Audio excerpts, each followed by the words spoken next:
jaalayaal waxay la tahay maalinta tan weyn looma baahna inaynu mar walba isu sheegno sidii ay ku bilaabatay iyo wixii dhaliyay waxay la tahay macruuf inay tahay oo ama kalkii hore aynu sheegnay ama meelo badan lagu qoray taasuna ay ku filan tahay taariikheynteeda laakiin waxaan doonayaa inaanu ka gaaro mid haweenku adduunku maxay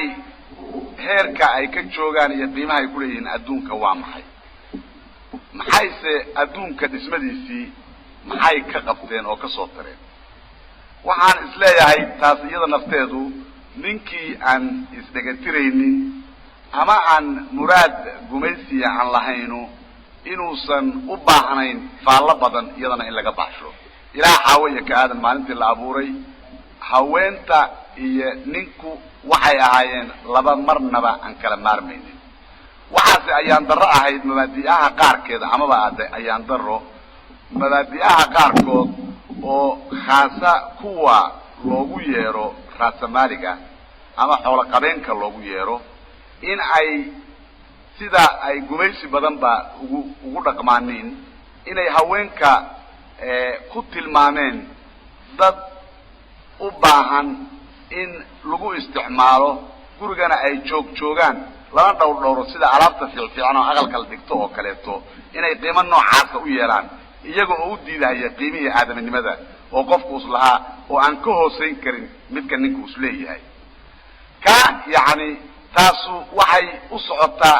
gumaysiga faraha badan leh oo dadka aadamiga dhaxyaal khaasa dhaxyaala adduunka raasamaaliga lagu sheego oo matalan siyaalihi uu ku fadhiyay haddaynu tirino ay aad u badan tahay maxaa ka mid ah matalan oo haweenka garab yaala oo xaqir iyo xuquuqdiid intaba ku dhaca waxaa ka mid ah inagu Soomaalida gudaheena balada idig iyo Afrikaanka ana daado kuwii iyagu inay yiraahdaan ilbaxa iyo aqoonta iyo yaa naga timid kuwa yiraahdaan oo la yiraahdo horay waxaynu anaga nafteena Afrika u gumaysan jiray imisaabay kala sooceen waxay yiraahdeen qof waa gob bay yiraahdeen qof waxay yiraahdeen markaa darteed isaga waxay ku tilmaamaan dhigoodu waxa weeye sida buluug oo kale kuwa gobta ah macnaheedu waxa weeye kuwa gunta ana oo ay xaqirayaan dhigoodu waa midab kale macasa sida dadka aadamiga dhigiisu wada xasiyay iyo ka been sheegay yaani waxyaalaha ku tilmaamaan waxay yimaadaan nooc kaleeto oo la yiraahdo xoolo qabeen taajiriin magacooda la yiraahdo oo iyaguna kala sare heer saraha waxay yimaadaan dad la yiraahdo shaqaale iyagu ma yiraahdaan ay yiraahdaan heerka dhexe oo loogu yeero dhaqaatiirta ofsarada funcionariga waaweyn waxa noocaas oo dhan iyagana la yiraahdo heerka dhexe waxa la kaxeeyaba waxa la geeyaa ilaa shaqaalaha la yiraahdo qoladaasu waa qoladii xamaaliyaalkii gunta ahayd ka yaani waxa la mida barbarka kala hadii loo gadiyo rag iyo haweenku heerarka iyo magacyada loo kala bixiyo haweenku saan u sheegay waxa la yiraahdaa mid kasta ha ahaatee inay tahay qof yaani fiican oo laakiin ku fiican aqalka inay joogto ku fiican markii ma garanaysa raaxaysi la doonayo in loo yeerto ku fiican hadalla macaan inay tiraahdo ku fiican marka mixnuhu xageebu u dhutinaya يعني wuxuu u dhutinayaa in marka ay jiraan dabaqado aadamigi dabaqado loo yeero mid sare mid hoose mid sare mid dhexe mid hoose iyo mid aan isaga laba soo qaadin laakiin lagu xamaasho dhigiisana la xabo shaqadiisana xoolo ahaan loo qaato sanxadiisa xoolo ahaan loo qaato maskaxdiisa xoolo ahaan loo qaato aadaminimadiisu ay ku dhisaalaysan tahay inuu u adeego kuwa sare kaliya marka haweenku kaabay la xiriireen maxaa kaxanka maanta ama maanta maalinta aynu siyaaranayna maxay marka ku micnaysan tahay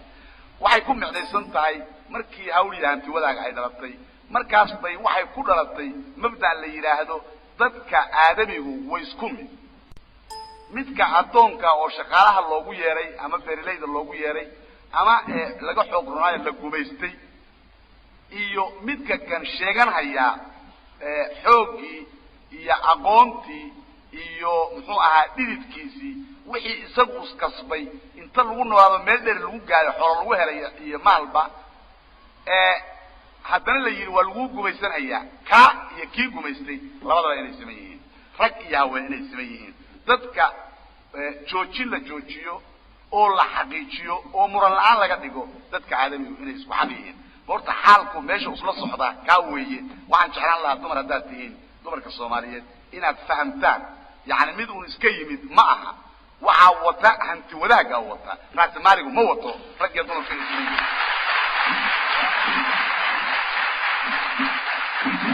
waxa uu ku wataana waxa weeye fariisin xuquuqda aadamigu inay isku mid tahay waxa isleeyahayna inay jirin hadii marka la fatasho sanxahan loo fatasho cilmi ahaan loo baaro qof walba waa inta Ilaahay gashaa aqligiisu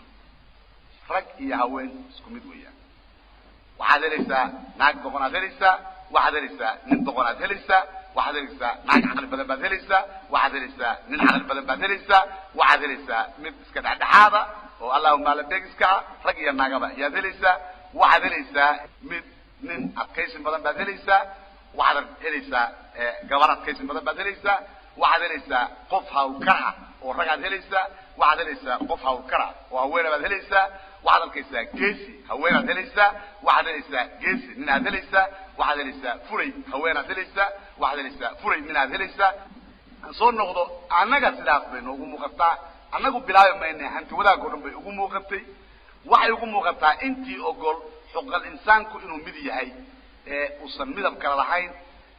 usan ku muuqanin rag iyo haween usan ku muuqanin midab yani dadku ay leeyihiin u dhasheen usan ku muuqan dhar usqabo usan ku muuqan wax kaleeto ee uu ku muuqdo aadaminimada markii meel laga saro gidigood dhiigood uu cas yahay oo dhiig guduudan ama cas uu ka imaanayo garashada ay garanayaan xumaanta sida ay u garanayaan samaanta garashada ay waxtarka ay leeyihiin sida qof kastaaba rag iyo haweenba uu u leeyahay qof walba inuu waxna tari karo waxna dhimi karo qirida ah iyo la socdaa taa oo ku fadhida aadaminimada guudka ah iyo sinaanta iyo cadaaladda adduunka dadka aan wadaago ay la doonayaan ama aaminsanay la doonayaan jaallayaal haddaan gudaheena usoo noqono imisa gumaysi baa jira haweenka kaliya lama gumaysan jirin maxaa la gumaysan jiray oo kaleeto oo dalkeena yaalay miyaan gumaysi loogu gabanaynin markii qabyaalada lagu shaqaynayay miyaan dadkeena qaarkiis la oranin waxay u dhasheen gunnimo abtirsiyo inta la daba galo gunnimo inay u dhasheen lagu cadeyn karaana wax markii la fatasho waxaan jirin miyay noqonin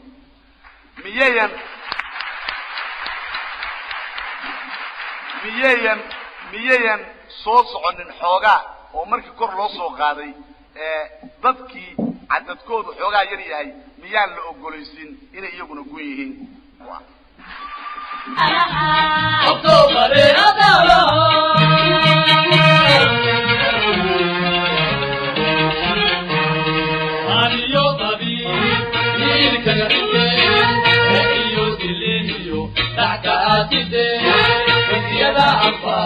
الباب وفركي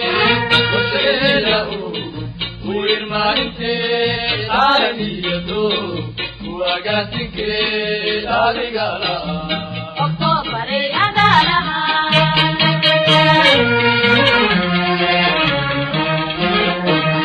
عليو قبيل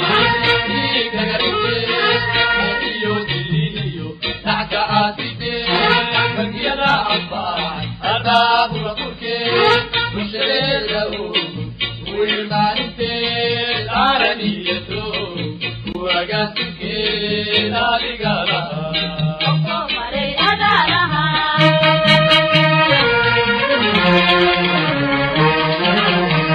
ودي الدنيا